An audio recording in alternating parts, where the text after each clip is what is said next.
नमस्कार, स्वागत है आपका डीएलजी न्यूज़ पे। आइए जानते हैं देश और दुनिया की तमाम बड़ी खबरें। बीजेपी उत्तर प्रदेश के चुनाव में जिस तरह से जीत हासिल की है, उसी तरीके से अब हिमाचल प्रदेश में भी जीत हासिल करने के लिए लगातार कोशिश में जुटी हुई है।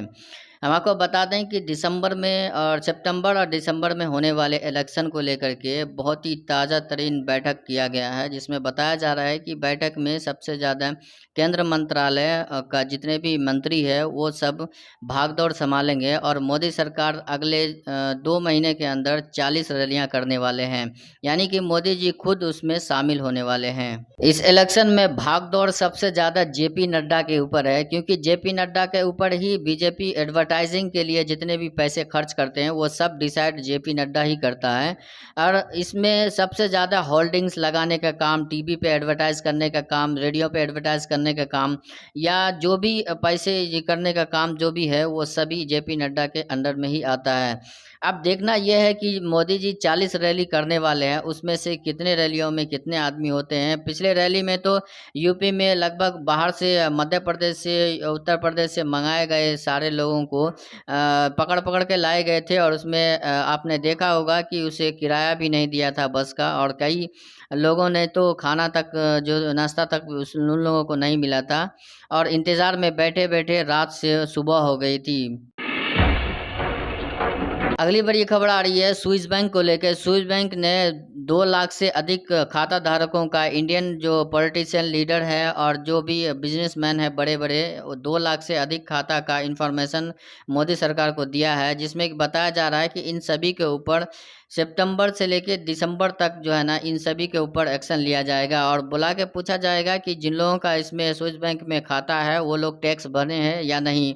अगर इलीगल पैसा है तो सरकार इसे जब्त कर लेगी। आपको बता दें कि इससे पहले भी ये चौथी बार है जो स्विस बैंक ने इंडियन जितने भी खाता धारक है उन सभी का इंफॉर्मेशन गवर्नमेंट को शेयर किया हो।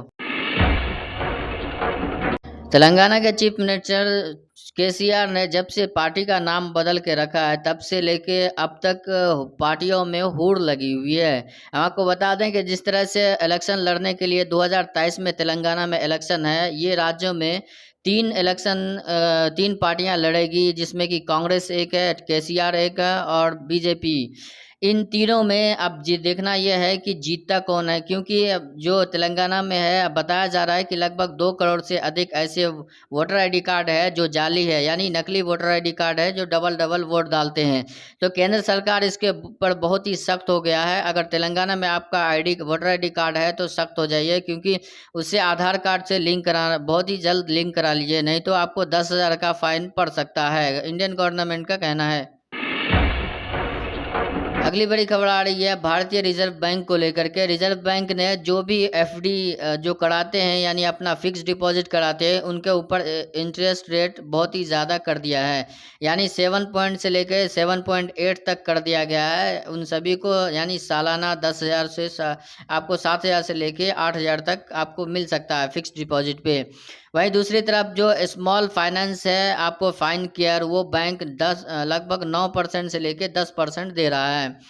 और गवर्नमेंट रिजर्व बैंक ने कहा है कि जो लोग फाइनेंस के चक्कर में पड़ते हैं वो लोग, उन लोगों के लिए कहा जा रहा है कि उन लोगों को इंटरेस्ट रेट बहुत ज़्यादा देना पड़ेगा।